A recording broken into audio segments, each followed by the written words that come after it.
Hi Libra, this is your quantum story. We got a little little company here, huh? Say hi. There we go. Say hi right there. Hello. Okay, never mind. All right. So this story. Oh, I haven't said it yet. New spread, kind of. I took away a deck. I brought in a new one because I wanted to do more of an in-depth, energetic reading to these stories. So I pulled a Yang and a Yin card. So your Yang energy is your masculine energy. It's your action energy. It's the energy that manifests on the outside in your physical world. Your Yin side is your feminine energy. It's what's going on in here in your inner world, and it's the manifest. This is the creation energy. Yang is the manifestation of the Yin creative energy. So your Yang energy is servant. This is super interesting. Hi. um, the servant is the delight in serving others with a free and loving heart, and the shadow side of the servant is using the lack of money as an excuse not to move forward in life. I swear, if this isn't my reading, but we are a collective, especially this year, where everything is going on a collective level more than I've ever felt. So Yang energy, we are being called to serve. Now, serving others, I've had a lot of conflict with the way that it's been presented out there. Serving others can be many different ways, and it doesn't have to be, as physically evident. That's my cat. Well, one of the other ones. As physical, or as martyry as it sounds. Now your Yin energy, your feminine energy, baby girl, is the scribe. I swear this is my reading. But so the scribe here, this could be a lot of things. You could be a writer, you could be wanting to be a writer, or you are being called to journal about something, about your experience, about your emotions. This could also be, a diary, like writing a memoir, but it doesn't have to be.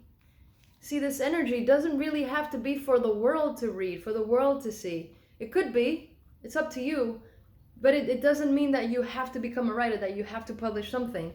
It just is asking you to immortalize, journal, to preserve knowledge and information, because there is a purpose for that. So, and I'll explain it as we go. So the first card we have here for, oh, there it is. The other archetype deck is the bridge. So you're bridging two things. This just feels, I'm gonna call this my reading, but there has to be other Libras out there, or Libras or whatever your natal chart is under, that are being called to do this. Again, it's a collective year. You're being called to bridge 2 points in time, 2 energies, 2 stories, name it. It's all the same thing. You're called to bridge 2 things. What are they? The unseen world. So this could go for things that have happened to you that no one knows about, or things that, events that, things from your emotions, from what's happened, or your backstory, the story of your ancestors, of your parents, of your family, things that are really not seen from a point of view of someone who can put all these stories together. And so I'm just gonna say, especially if you're, ooh, that kind of looks cool. It's like Morticia Adams when she only has the thing in her eyes. Anyway, the lighting. Anyway, the unseen. If your ancestors, obviously your ancestors, but your family members, your parents or your grandparents are already dead, this would fall into this category. Their story, or the story that you've experienced through them, through knowing them, that kind of thing. And haha, next card, the unseen. She just lied on the table, on the cards. The self. The self is when you, look at that, when you have bridged. So you see the figure here is in shadow, and around the figure, coming from the heart space, which is a pearl, it's the high heart chakra. It's not the heart chakra, because it would be lower, but you know what I mean. Comes from all these colorful, positive, beautiful colors. So you've bridged your shadow side, your ego, with your higher self, the part of you that is able to look at things from a higher point of view and from a more loving place and more objective place.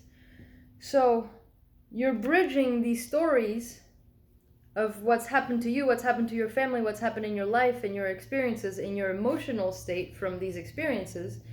And you're meant to write them from a higher level. Now, as a writer myself, I can tell you that really what your calling as a writer is, or when you journal, or when you're trying to immortalize some type of event or experience, it is more important for you to write about how it made you feel, rather than being, objective or straight up factual about the events. You can write about the factual, but the way that you feel, the emotions that it created inside of you, and the emotions that you've had to heal, is what makes the writing work. Let me show you what it does. Makes the writing work the shaman, the healing. The shaman is a person who is able to be objective about anything that happens. Again, the ego, the stories, and then the self. The shaman is a healer who is able to pick, like, you see the transformation here, you see the gems, you see the star, everything here. These are skulls. All the good and all the bad in life. You have a tear, you have some gold, you have stars, you have a planet. Oh, was that Venus? You have a hand, diamond, and a snake for transformation.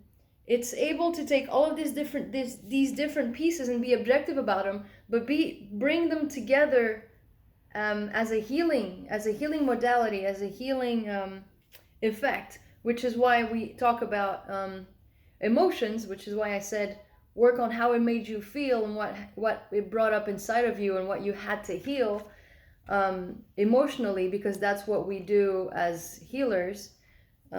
Is we go deep down into our emotions, and we have to rewrite our subconscious so that when the triggers come up, we are able to feel and release instead of bottling it up. That's the work of the shaman. Whatever is coming up inside you, good or bad, being a channel for healing, letting it come up and then releasing it in from your higher self's point of view, from a more objective, from a more loving and accepting point of view. And so doing that to your work, to your writing work, to your journaling, to your personal diary, whatever it is, it creates a healing effect to your words, to your paragraphs, to your story, to your, chapters, whatever it is that you're writing. In terms of course, you're healing yourself, but then so if you're going to be publishing this, there are people in the world who, when they see it, when they read it, they will feel healing, they will resonate, and something will be activated within them. And that is the power of your work is going to be a healer, a shaman for whoever it is that will resonate with it, if they read it, when they read it. Now, the last 3 cards, this is super interesting. I love this reading. This has to be my reading, and it's just, I might as well just shut off the camera and be like, okay, I'm going to work now.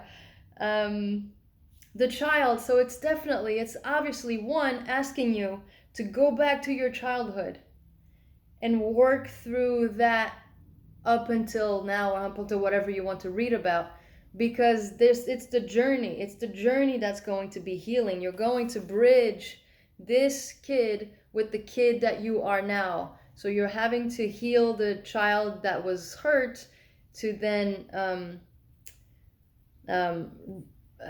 release or rebirth your inner child in a healthier way. It's like the child inside of you has been hurt throughout decades or years or however long, and you are releasing that pain so that the inner child can go back to the way it was before it was ever hurt by anything.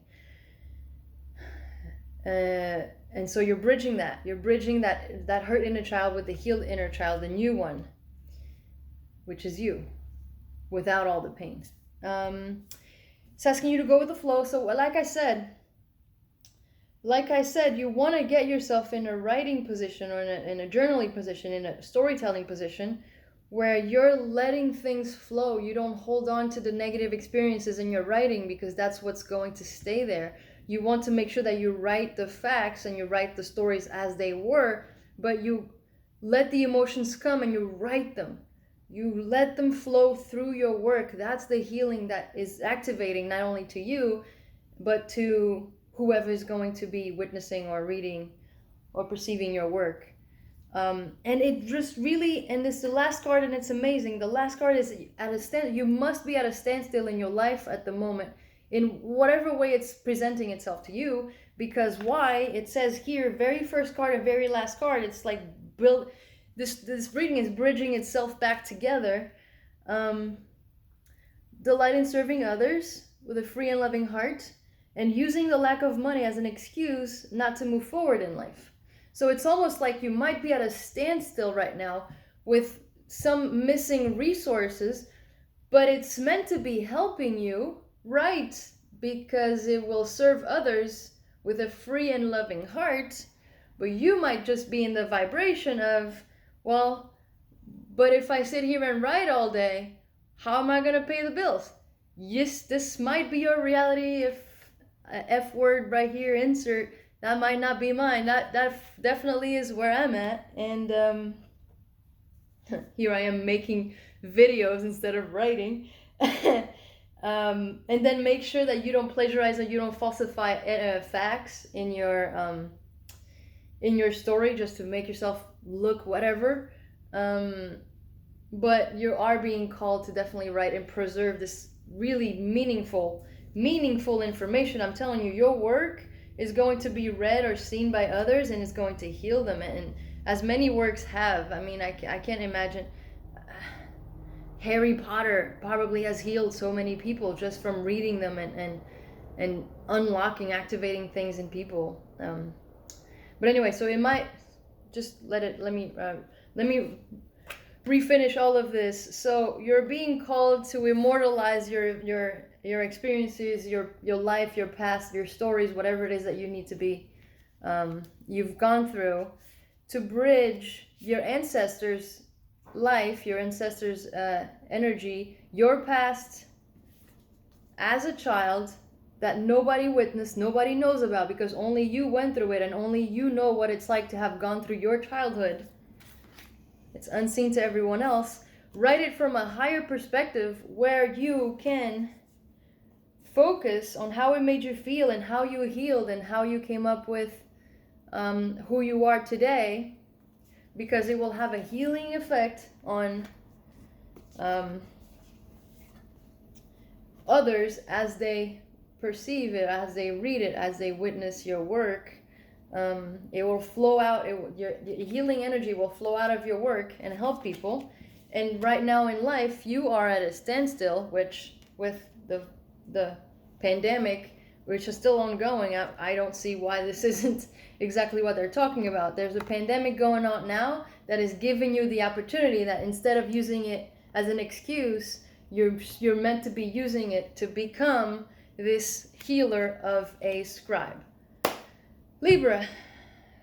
Yep. So I'm going to turn off the camera now and I'm going to go write something because I feel called to. I feel like there's this shameless call out from me. Thank you guys. I'll see you next time.